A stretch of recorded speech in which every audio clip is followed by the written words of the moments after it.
गुरुर्ब्रह्मा गुरुर्विष्णु गुरुर्देवो महेश्वरा। श्री गुरु साक्षात परब्रह्म तस्मै श्री गुरुवे नमः। मित्रों, जय माता की। आज के वीडियो में हम आपको सफला एकादशी के महत्व, उसकी पूजा विधि और उसका पूरा विधान हम आपको बताएंगे। अगर आपने हमारा चैनल अभी तक सब्सक्राइब नहीं किया है तो प्लीज वीडियो शुरू करने के पहले मिश्रा ज्योतिष ज्ञान को सब्सक्राइब अवश्य कर लें और बेल आइकन की घंटी को भी बजाएं, क्योंकि आपका सब्सक्राइब हमारे लिए महत्वपूर्ण है। सफला एकादशी का क्या महत्व? पूष के महीने में अंधेरे पास में जो भी एकादशी पड़ती है उसी एकादशी को सफला एकादशी के नाम से जाना जाता है। महाराज युधिष्ठिर के पूछने पर श्री कृष्ण भगवान ने बताया कि इस व्रत को करने से श्री विष्णु हरि प्रसन्न होते हैं, उनकी विशेष कृपा आप पर बनी रहती है। आखिर में आपको जो है मोक्ष की प्राप्ति होती है और आप विष्णु धाम को जाते हैं। इस एकादशी को करने की विधि इस प्रकार है। ब्रह्म मुहूर्त में आप उठ जाइए, दैनिक क्रिया से निवृत्त होइए, स्नान करके स्वच्छ वस्त्र धारण करिएगा,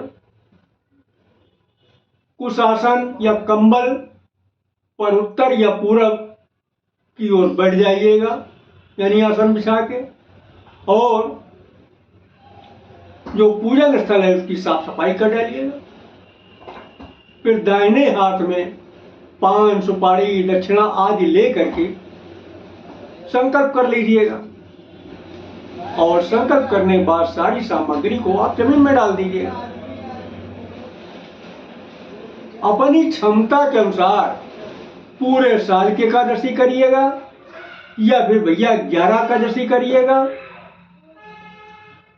अपनी शरीर की क्षमता के अनुसार फलाहार व्रत करिएगा या फिर निराहार करिएगा, और इसके बाद में फिर उद्यापन करके आप क्षमा याचना कर लीजिए। ये बहुत साधारण सा, बहुत छोटा सा इसका विधान है। सावधानी इसमें जरूरी है। सावधानी ये है, कुछ लोग एक गलती करते हैं बार बार। क्या? जितनी बार जो है व्रत रखते हैं वो बार बार संकल्प लेते हैं। भैया बार बार संकल्प नहीं लिया था। संकल्प सिर्फ एक काम का संकल्प एक ही बार हो। हमारे ख्याल से बात समझ में आ गई होगी आप लोग। तो सफला एकादशी व्रत की कथा आप कहिएगा और सुनिएगा भी। अब हम आपको सफला एकादशी व्रत की कथा सुनाते हैं। व्रत कथा इस प्रकार है। पुराने समय की बात है। चंपावती नगर के राजा महिष्मत हुआ करते। इनके 4 बेटे थे, जिनमें एक बेटा इनका बहुत ही दुराचारी था, बहुत ही दुष्ट प्रकृति का था। वो नशेबाज था, जुआनी था, वैश्यागामी था और परस्त्रीगामी भी था। यानी उसके अंदर ऐसी कोई भी चीज नहीं थी, ऐसी कोई भी बुराई नहीं थी जो कि उसके अंदर ना हो। और यहां तक ब्राह्मणों की, वेदों की, धार्मिक ग्रंथों की, देवताओं की और वैष्णव भक्तों की भी बुराई करता था। इस तरीके से वो अपने पिता के धन को का नाश करता था। लुम्पक के इस बुरे आचरण से इनके पिता नाराज हो गए। इनके पिता महिष्मत ने इनको अपने राज्य से निकाल दिया। अब राज्य से निकाल दिया, अब लुम्पक करें क्या? लुम्पक ने काम किया, दिन के उजाले में जंगलों में छिप जाता था और रात के अंधेरे में जंगल से निकल के प्रजा की लूटपाट करता था।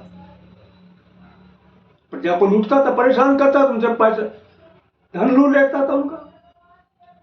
कई बार जो है राजा के सिपाहियों ने लुम्पक को पकड़ लिया, लेकिन इसलिए छोड़ देते थे ये राजा का लौता है। कई बार ऐसा हुआ। एक बार ऐसा मौका भी आया कि लुम्पक को 3 दिन तक, रेगुलर 3 दिन तक भूखों रहना पड़ा और भूख के मारे तड़प रहा था। तो इस घनघोर जंगल में लुम्पक को एक कुटिया दिखाई दी। कुटिया में गया ही, वहां पे एक महात्मा दिखे। महात्मा ने इसको बड़े प्रेम से बैठाला, देखा यह भूखा है तो इसको भरपेट भोजन भी कराया। और उस दिन जो थी सफला एकादशी थी, जिस दिन का यह मैटर था। महात्मा के इस व्यवहार से लुम्पक की बुद्धि पलट गई।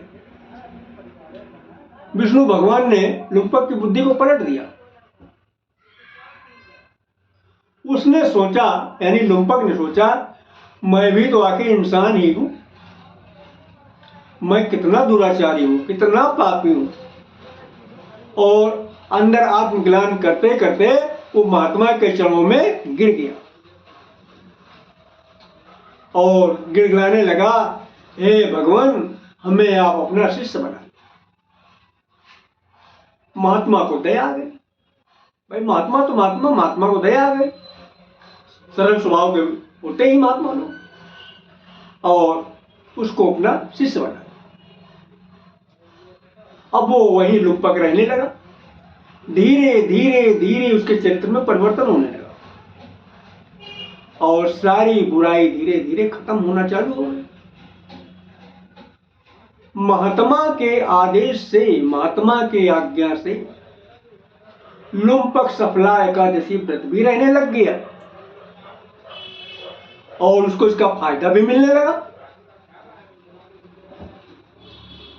तो धीरे धीरे लुम्पक जो है बिल्कुल बदल गया, यानी एक सदाचारी व्यक्ति में वो तब्दील हो गया। जब महात्मा जी ने समझ लिया कि ये तो बिल्कुल सज्जन हो गया, इसके अंदर के सारे दुर्गुण खत्म हो गए, तो महात्मा जी एक दिन अपने असली रूप में आ गए। असली रूप क्या था? वो महात्मा जी और कोई नहीं थे,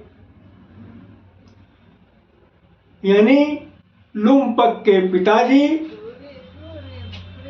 राजा महिषी, उसके पिता ही महात्मा के रूप में थे। वो अपने असली रूप में आ गए और उन्होंने अपना सारा राज्यभार अपने पुत्र लुम्पक को सौंप दिया और लुम्पक को सौंप के तपस्या में लीन हो गए। तो और इधर लुम्पक ने क्या काम किया? लुम्पक भी एक बहुत धर्मात्मा राजा बन गया।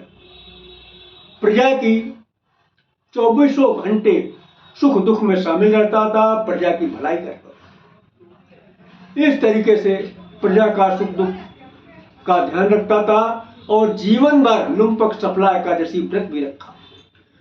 जब आखिरी समय आया तो लुम्पक को विष्णु धाम की प्राप्ति हुई, विष्णु भगवान की विशेष कृपा हुई उसके ऊपर। इस तरीके से सफला एकादशी की व्रत कथा समाप्त हुई। तो भाइयों, 7 जनवरी दिन रविवार 2024 को सफला एकादशी व्रत मनाया जाएगा। बोलो विष्णु भगवान की जय।